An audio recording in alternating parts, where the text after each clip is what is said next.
Which one is correct?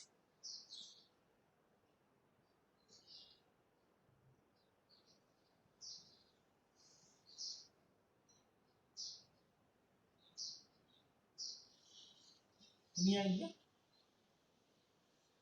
See, we can approximate the antenna by a flared out transmission line. Okay. And this is the length of the dipole. This is L by 2. Right. Now, tell me, what was the input impedance of an open circuited transmission line? What is the input impedance of an open circuited transmission line?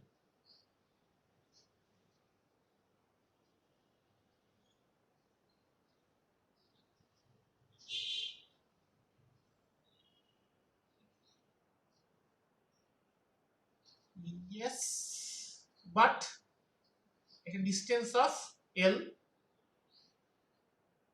Suppose we had seen this problem, right? This is a transmission line. This is Z0. What is this distance? What is the input impedance, say, at L?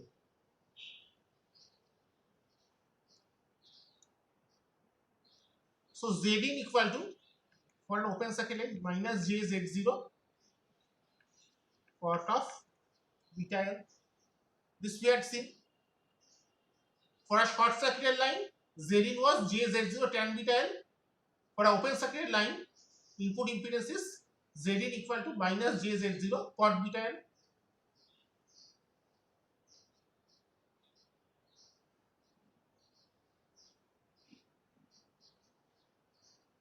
Right? So, for a very small value of L by 2, this will be less than 0. So, X is less than 0.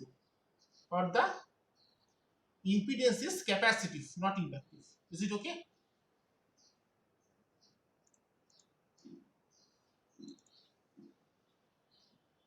Is it okay? Infinite is true, but infinite is at the end. Here this is, you can assume this antenna to be a flared out transmission line of a very small length. Okay? Whose input impedance is in this form, minus JZ0 cot beta L. Okay? For a very small length, this is less than 0. Okay? Right?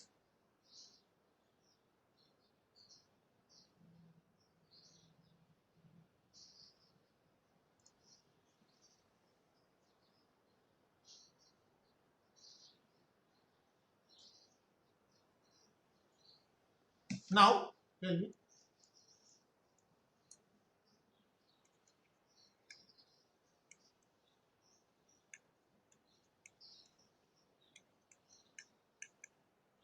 what is RR?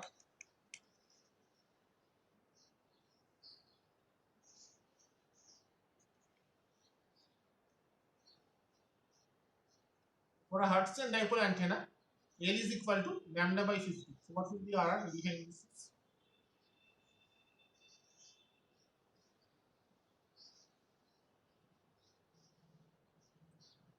What will be addition is?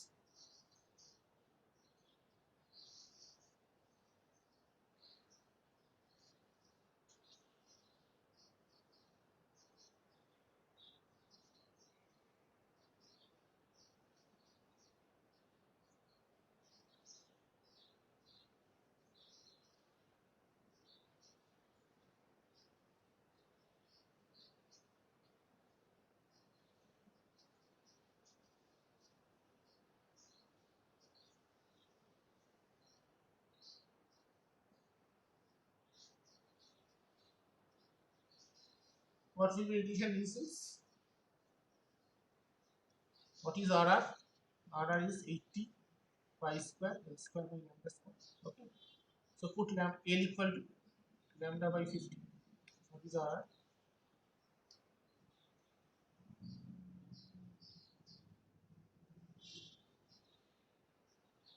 Yes, something like that. But two answers are different.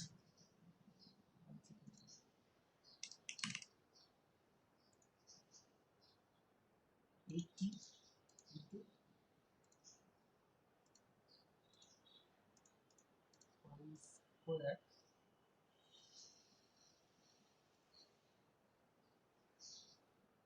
into this is 1 by 50 whole square.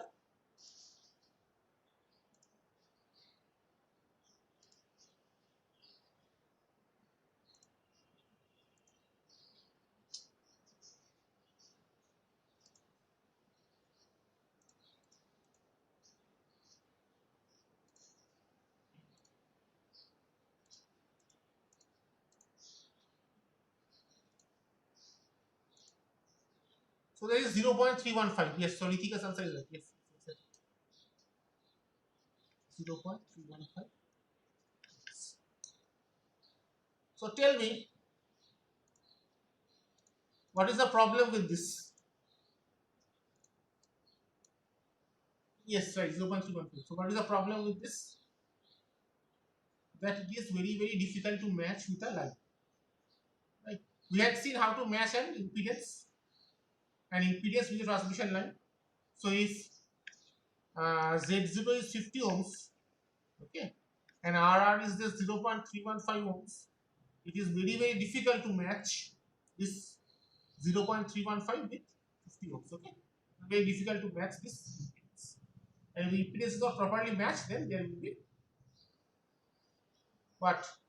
If the impedance is not properly matched, then what will happen?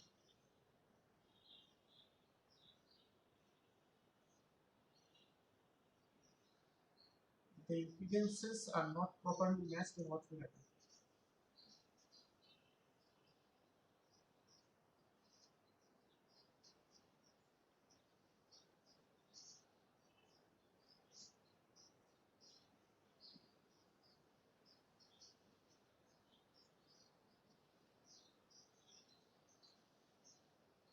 Okay, there will be loss of power. Some power, most of the power will be reflected back to the line. Okay, and standing wave patterns will be formed, as we have seen in the lab classes, and there will be loss of power. Okay? So it's very difficult to match a infinitesimally small dipole or Hertzian dipole antenna with the input transmission. Okay, what is directivity of the antenna?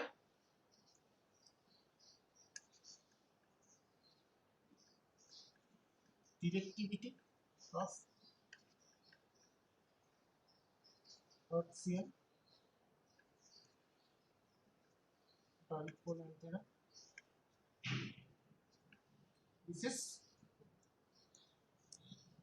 WF, as we have seen many times, half real part of E cross H, where both E and H are in terms of the phasor. Okay, that is equal to AR by 2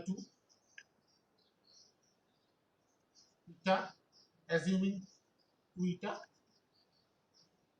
KI0 L square by 4 pi sin square theta. Okay,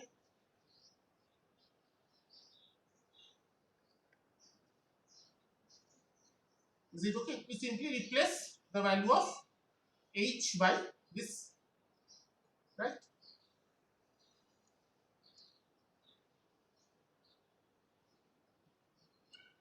So what is U? U is equal to R square magnitude of WAB, that is 1 by 2 pi KI0 L by 4 pi square sin square theta. Okay, we can write this.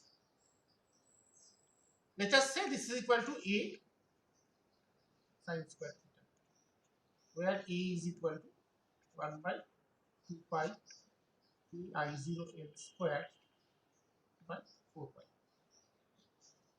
Okay, so U equal to A sin square theta, U max will be A sin square theta max. What is P dat? P dat equal to a sin square theta sin theta d theta d phi.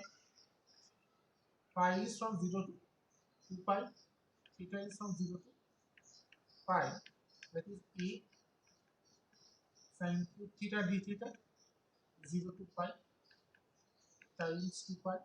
Okay. This value is probably, this value is 4 by 3. So a into 4 by 3 2 pi. So directivity d. Oh, my voice is breaking. Is it audible now?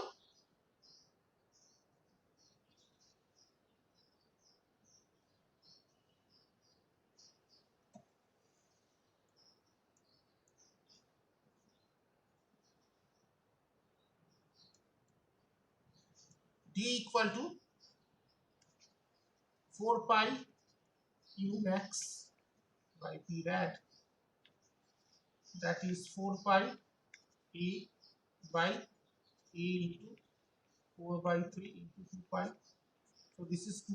A gets cancelled. So this is 6 by 4. That is equal to 3 by 4.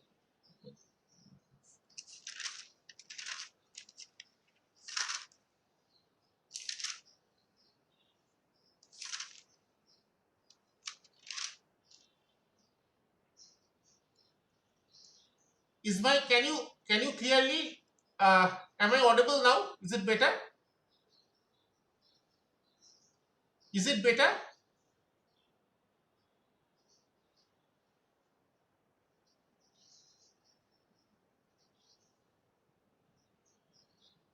Okay.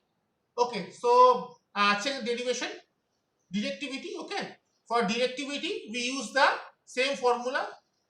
D equal to 4 pi u max by p rad. Okay. So we derive u max at p rad. So what is WF? What is the power density of the radiated power density? That is the half real part of E cross H, what we have seen throughout the discussion. Okay. H we had derived as, note that we are discussing only the far field for our convenience. Okay. We are focusing only on the far field. So H was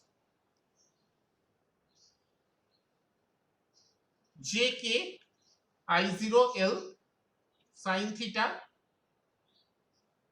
by 4 pi r e to the power of jkr a psi. Okay. And what we had seen, E theta was simply the eta times of, E theta was eta times h phi, the magnitude of E theta. Okay. So see, we have used this. This is equal to k I square L by 4 pi, k I square L by 4 pi. There is sin theta r square. Okay. Right. So this is proportional to sin square theta by r square. Okay. We have, for our convenience, we have assumed that this constant of proportionality, this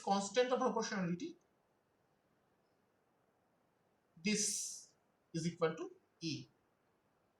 This is equal to a. So we can write it as a sin square theta. Right. Now, so if u is equal to a sin square theta, u max will be the maximum value of sin square theta is 1. So a, if u is a sin square theta, then u max will be a. Okay. Then we have calculated p rad by integrating. We have put the values and we have found that the directivity is 1.5. Okay. So these questions are very important for MCQ, because in MCQ it's difficult to give derivations. So this type of questions, like what is the directivity of an infinitesimal dipole. Okay. So these questions are important.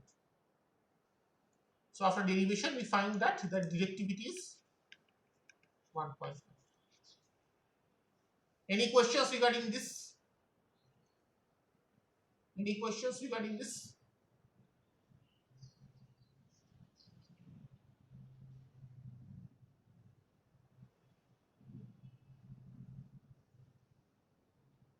Any questions regarding this?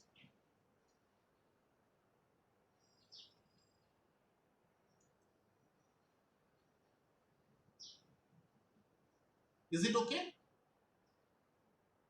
Okay. So tell me, what is the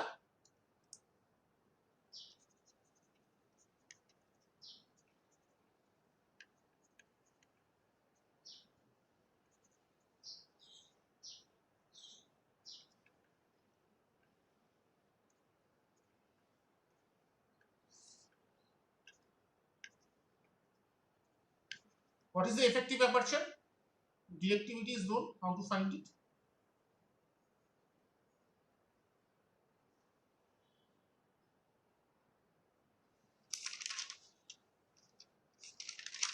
How to find the effective aperture of an antenna? Whose directivity is known. Very good. Absolutely. Lambda square d by 4 pi. So A equal to lambda square d by 4 pi. Okay. But d is 1.5. So this is 1.5 lambda square by 4 pi.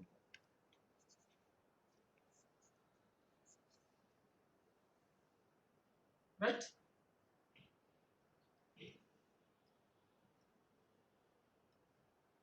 Okay.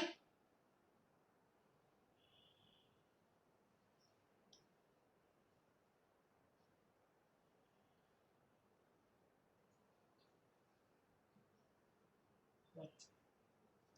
So the next antenna which we are going to discuss is a small dipole. Infinitesimal dipole or Hertzian dipole?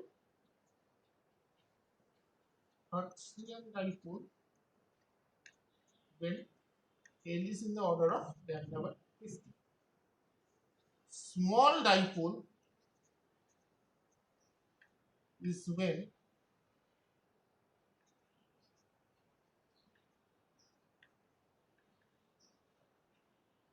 L is lies between lambda by 50 to lambda by 10. Okay. Infinitesimal dipole is when L is in the order of lambda by 50. Small dipole is when L is in the order of lambda by 50 to lambda by 10. Okay. So a basic difference for the infinitesimal small dipole, the Hertzian dipole, we had assumed that the current distribution over the antenna is constant. Okay. However, for the small dipole, we cannot make this. Okay, we have to check the current distribution. So let us draw an dipole antenna. Okay, we assume that our dipole is along the feeding end point is at the origin, and the antenna itself is along the z-axis. So this is our axis x, y, and z. Okay. Once again, this length is L by 2, and this length is L by 2. Is it okay? This length is L by 2, and this length is L by 2. Right? So if you assume that the feeding point is very small, okay, so this coordinate will be 0, 0, L by 2. This will be 0, 0, minus L by 2. Okay. Now how to find the fields E and H? Right? We have to follow the same method. We will first find the magnetic vector potential. We will first find A.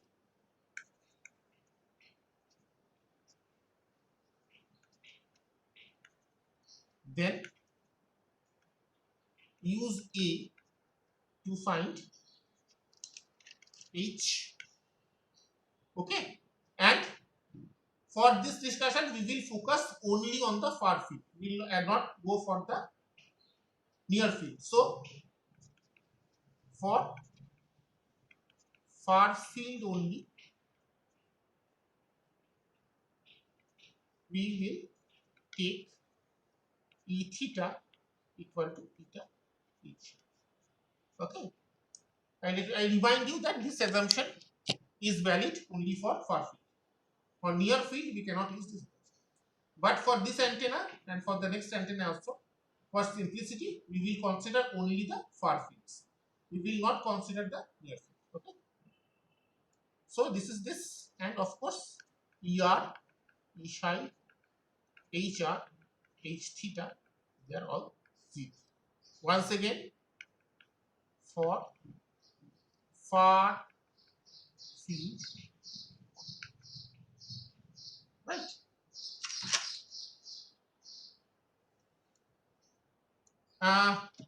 So why you take GP equal to D? GP, that formula is probably with that formula. Which one? You want to say this one?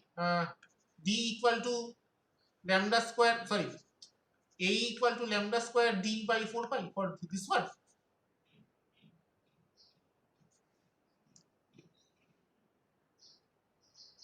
Okay, this one is for D only. I am not taking that GP is gain and lossless assumption. Okay? This is for D only. We have calculated D, not gain.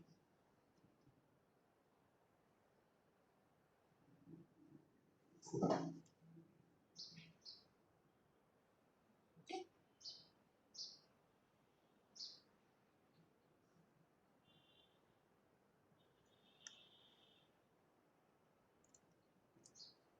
So we will calculate only for far fields for our simplicity. So what will be the current distribution? We can assume the current distribution to be like this.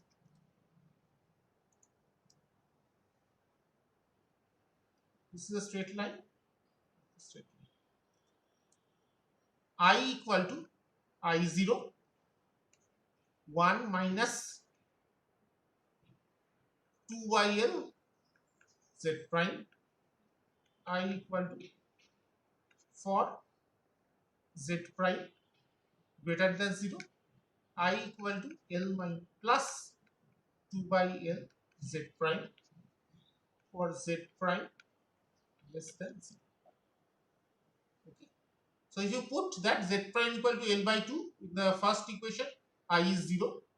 In the second equation, if you put Z prime equal to minus L by 2, I is equal to 0. So this is the current distribution we assume. Okay.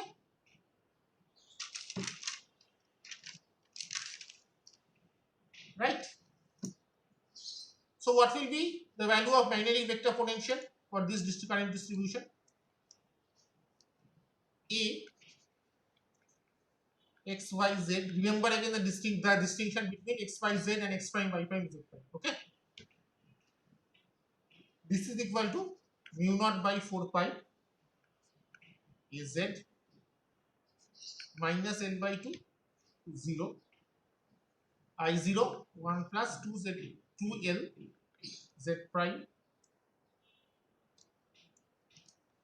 e to the power of minus jkr by r dz prime az 0 L by 2 I0 1 minus 2 by L Z prime e to the power of jkr by r dz prime.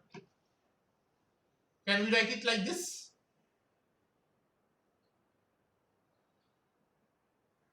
Okay, we assume that the dipole is very thin.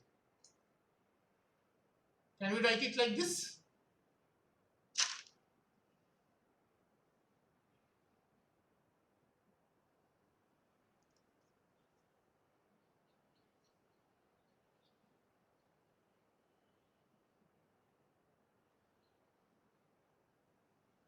Is it okay to write it like this?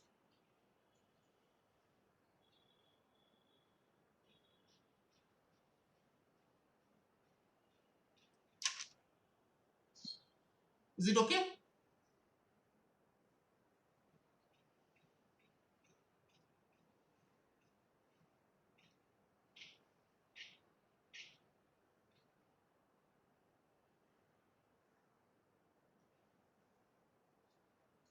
Is it okay to write in this form? Now see, we are integrating only with respect to z. Okay, so we can take out whatever terms which does not contain z out of the integration. So mu naught I0 4 pi and az we can take out.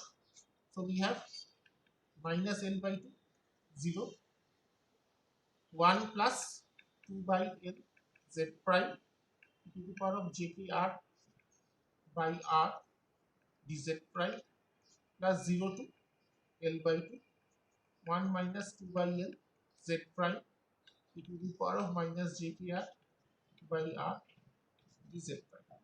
Okay, we can write this.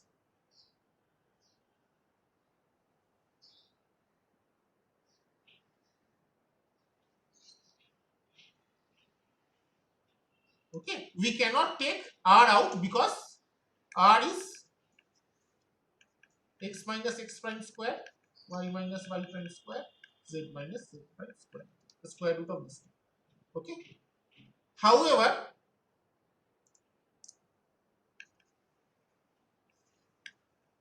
for small antennas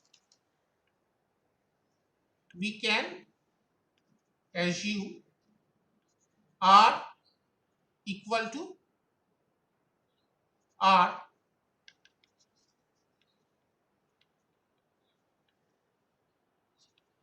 for magnitude terms. Okay,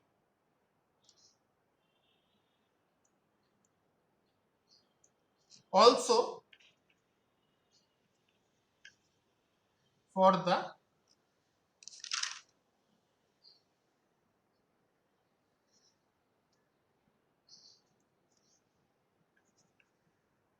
phase terms. Phase term means this term e to the power of jpr. Why we are taking this and this separately? Why this and this separately?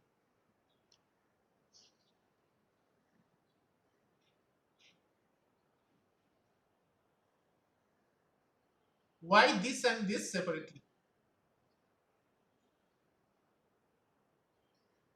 Can you tell me? Why we are considering the magnitude terms and the phase terms separately?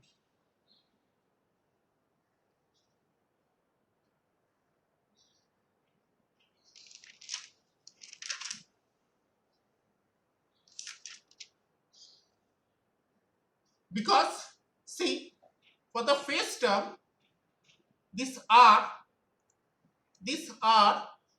has a k multiplied with it. Okay, for the phase term, this r, for the magnitude term, this r is separate, no problem. For the phase term, it has a k multiplied with it. Okay, what is k? In general, k is 2 pi by lambda. Okay, usually lambda is very small. So k will be very large. Okay, as a result, for a very small variation of r, let us say e to the power of minus jk r plus delta r, that will be e to the power of jk r e to the power of jk delta r, right? So even if delta r is small, the product of k and delta r, this would be significant. Okay, and this comes with a phase. So this will be result will be a rotation of phase by an angle of k delta r, that might be significant. Is it okay? This is very important for antennas. If you don't understand, tell me. Often it is safe to, when r is like this, often it is safe to assume r is equal r plus delta r is equal to r. Okay, but we have to be a lot more careful to assume e to the power of jk r plus delta r that is equal to e to the power of jkr. Is it clear why? This is very important for antennas. This assumption might be much safer, but this assumption, with this assumption, you have to be very careful. Is it okay? Is it okay? Why these two assumptions are not similar? Why this assumption is much more complicated than the other one? Is it okay? Right? Because this term r is multiplied with a k, and also it is e to the power of something. Okay,